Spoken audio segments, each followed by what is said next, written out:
Salut à tous, c'est Frenchborg, j'espère que vous allez bien. On se retrouve comme d'habitude sur Stepon et aujourd'hui on va parler estimation du prix d'une basket. Vous êtes vraiment nombreux à m'envoyer en message privé des photos de basket en me demandant combien vous pourriez la revendre sur la market. Alors je vais vous montrer quelles sont personnellement mes techniques pour estimer le prix d'une basket. Et vous allez voir, il n'y a rien de bien sorcier. Pour l'exemple, je vais prendre cette jogger level 4, 0 mint, qui m'appartient, qui est pas ouf, mais qui est pas horrible. Donc la première chose à faire, c'est d'aller sur la market et un peu d'analyser le marché, voir quel est le floor price des baskets d'occasion, le floor price des baskets neuves. Pour cela, je vérifie de n'avoir aucun filtre d'activé et d'être bien classé en lowest price. Première info, le floor price des baskets d'occasion est à 11.15 Solana. Ensuite, je vais checker le floor price des baskets neuves. Alors pour cela, il faut que j'active les filtres et que je mette level 0, mint à 0. Et donc deuxième information, on a le floor price des baskets neuves à 11.9 Solana. Ensuite, comme la basket que je souhaite estimer est une jogger,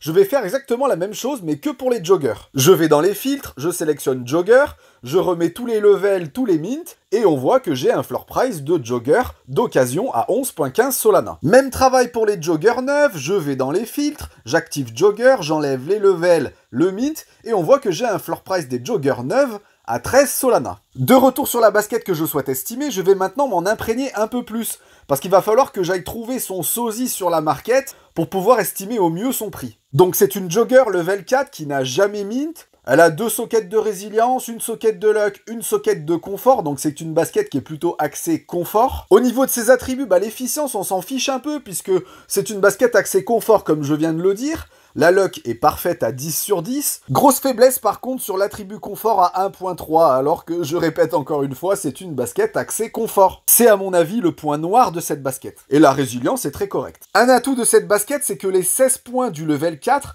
n'ont pas été distribués aux différents attributs. L'acheteur pourra alors distribuer les points comme bon lui semble. Ma petite analyse étant terminée, je peux retourner sur la market pour essayer de trouver un équivalent. Donc si vous avez compris la logique, je vais dans les filtres, je sélectionne jogger, je vais régler la petite barre de level à 4 parce que ma basket est une level 4 et que je veux trouver un équivalent.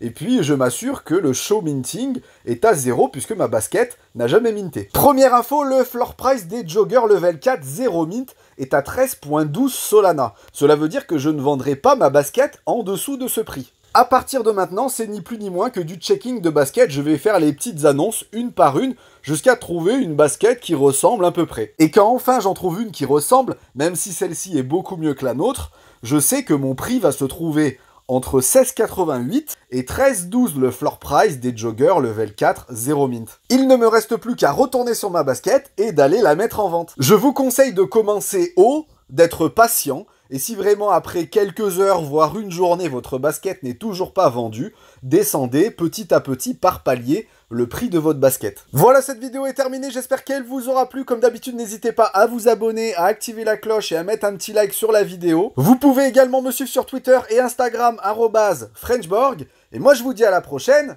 Ciao!